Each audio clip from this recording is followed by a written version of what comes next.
Circular TV 24 এর পক্ষ থেকে আপনাদের সবাইকে জানাই স্বাগতম। তো বরাবরের মতো আজকে একটি জব সার্কুলার নিয়ে আপনাদের সামনে হাজির হলাম। আজকে যে সার্কুলারটি নিয়ে এসেছি সেটি হচ্ছে গণপ্রজাতন্ত্রী বাংলাদেশ সরকারের স্বরাষ্ট্র মন্ত্রণালয় থেকে বাংলাদেশ কোস্ট গার্ড একটি সার্কুলার তারা পাবলিশ করেছেন। তো চলুন সার্কুলারটি দেখে আসি কী পদ রয়েছে এবং শিক্ষাগত যোগ্যতা কী লাগবে, আবেদনের শেষ তারিখ কত, আমরা সব কিছু এই ভিডিওতে দেখব। তো ভিডিওটি কেউ টেনে টেনে দেখবেন না, অবশ্যই ভিডিওটি শেষ পর্যন্ত আপনারা দেখবেন। তো চলুন শুরু করা যাক।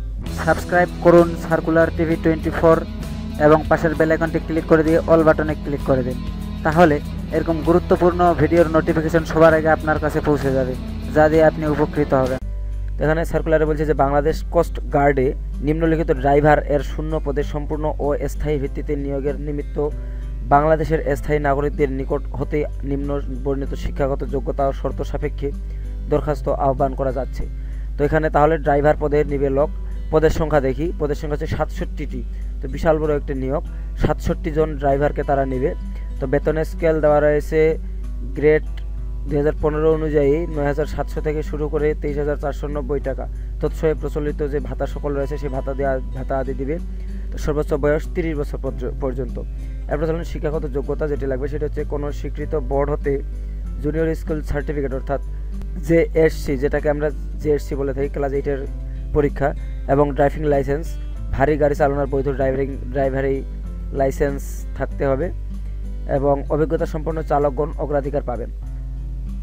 এরপর বলছে যে সকল জেলা থেকে আবেদন করতে পারবেন না আপনারা, সেটা হচ্ছে ফরিদপুর, গোপালগঞ্জ, মাদারীপুর, নড়াইল, বাগেরহাট, বরিশাল, ঝালকাঠি, পটুয়াখালী এবং ফেনী।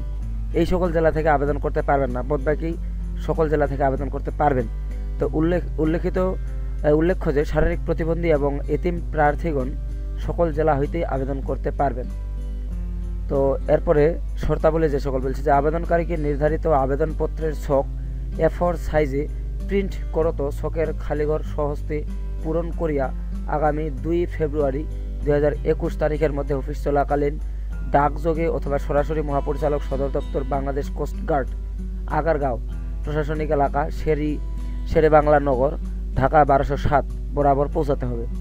তো উল্লেখ্য নির্ধারিত আবেদন form Bangladesh coast guard website www.coastguard.gov.bd তে পাওয়া যাবে। সো ফ্রেন্ডস, এই ফর্মটি আমার এই ভিডিওর ডিসক্রিপশন বক্সে লিঙ্ক দেওয়া রয়েছে, সেই লিঙ্কে ক্লিক করে আপনারা ফর্মটি ডাউনলোড করে নেবেন A4 সাইজ পাতায়।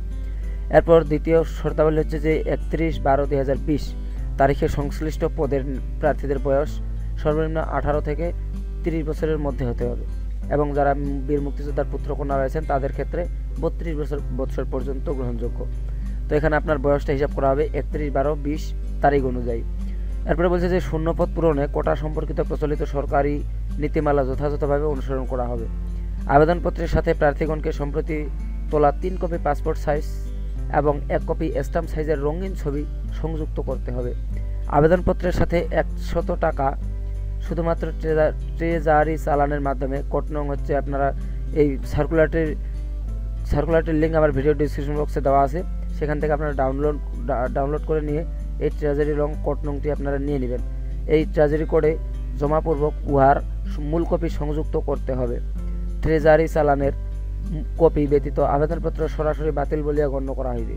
আবেদনপত্রের সাথে 10 টাকার মূল্যের একটি ডাক টিকিট সহ নিজ ঠিকানা সংবলিত 9x4 সাইজের একটি অব্যবহৃত ফেরত খাম সংযুক্ত করতে হবে। BRTA কর্তৃক প্রদত্ত ভারী যানবাহন চালানোর বৈধ লাইসেন্স, শিক্ষাগত যোগ্যতার সনদ, জাতীয় পরিচয়পত্র অথবা জন্ম সনদ, নাগরিকত্বের সনদপত্র, অভিজ্ঞতার প্রত্যয়নপত্র যদি থাকে এবং অন্যান্য সনদপত্র যদি থাকে এর সত্যায়িত ফটোকপি আবেদনপত্রের সাথে দাখিল করতে হবে।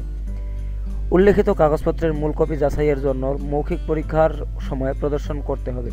উল্লেখ্য যে ব্যবহারিক পরীক্ষার সময় ভারী যানবাহন চালানোর বৈধ লাইসেন্স মূল কপি অবশ্যই প্রদর্শন করতে হবে। সরকার নির্ধারিত বিশেষ কোটার চাকরি প্রার্থীকে ওই কোটায় চাকরির যোগ্যতা সংক্রান্ত সরকারের সর্বশেষ নির্দেশনা মোতাবেক উপযুক্ত কর্তৃপক্ষ কর্তৃক প্রদত্ত সনদের সত্যায়িত ফটোকপি দাখিল করতে হবে। আবেদনকারী বীর মুক্তিযোদ্ধার পুত্রকন্যা হইলে এই মর্মে সংশ্লিষ্ট ইউনিয়ন পরিষদের চেয়ারম্যান, সিটি কর্পোরেশন অথবা ওয়ার্ড কাউন্সিলর ও পৌরসভার মেয়র কর্তৃক প্রদত্ত সার্টিফিকেট অথবা সত্যায়িত ফটোকপি মৌখিক পরীক্ষার সময় দাখিল করতে হবে। মুক্তিযোদ্ধা কোটায় বীর মুক্তিযোদ্ধার সন্তান ও পুত্রকন্যা হলে তাদের যথাযথ কাগজ বা দলিলাদি দাখিল করতে হবে।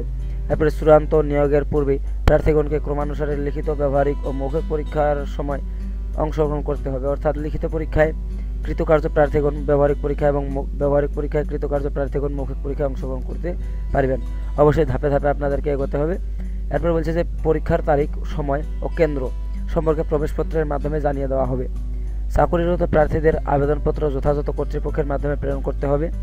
নির্ধারিত তারিখের পর প্রাপ্ত কোনো আবেদনপত্র গ্রহণ করা হইবে না এবং অসম্পূর্ণ অথবা ত্রুটিপূর্ণ আবেদনপত্র বাতিল বলিয়া গণ্য হইবে। নিয়োগ বিজ্ঞপ্তিতে শূন্য পদের সংখ্যা হ্রাস অথবা বৃদ্ধি বা বাতিল অথবা প্রত্যাহার ও সংশোধনের অধিকার কর্তৃপক্ষ সংরক্ষণ করিবেন। নিয়োগের বিষয়ে কর্তৃপক্ষের সিদ্ধান্তই চূড়ান্ত বলিয়া গণ্য হবে। তাছাড়াও লিখিত, ব্যবহারিক ও মৌখিক পরীক্ষার কোনো টিএডিএ প্রদান করা হবে না। এরপর বলছে যে নিয়োগ সংক্রান্ত বিষয়ে প্রতারক চক্রের সহিত কোনো প্রকার যোগাযোগ অথবা আর্থিক লেনদেন হইতে বিরত থাকিবার জন্য সকলকে বিশেষভাবে অনুরোধ করা হইল। অসামরিক জনবল বা ড্রাইভার নিয়োগের নিমিত্ত গত 26 ও 7 নভেম্বর 2017 তারিখে দৈনিক পত্রিকায় বিজ্ঞপ্তি এত তারিখ 9 নভেম্বর 2017 প্রকাশিত নিয়োগ বিজ্ঞপ্তির সকল শর্ত প্রতিপালকপূর্বক যথাযথভাবে যারা আবেদন করিয়াছিলেন তাদের নতুন করে আবেদন করিবার প্রয়োজন নেই। সো ফ্রেন্ডস, এই ছিল ভিডিওটি যদি ভালো লাগে অবশ্যই একটি লাইক দিবেন, আর আপনি যদি আমার চ্যানেলে নতুন হয়ে থাকেন অবশ্যই চ্যানেলটিকে সাবস্ক্রাইব করে পাশের বেল আইকনটি বাজিয়ে দিন। তাহলে এইভাবে প্রতিদিনের সার্কুলার ভিডিওগুলোর নোটিফিকেশন আপনার কাছে পৌঁছে যাবে। ধন্যবাদ।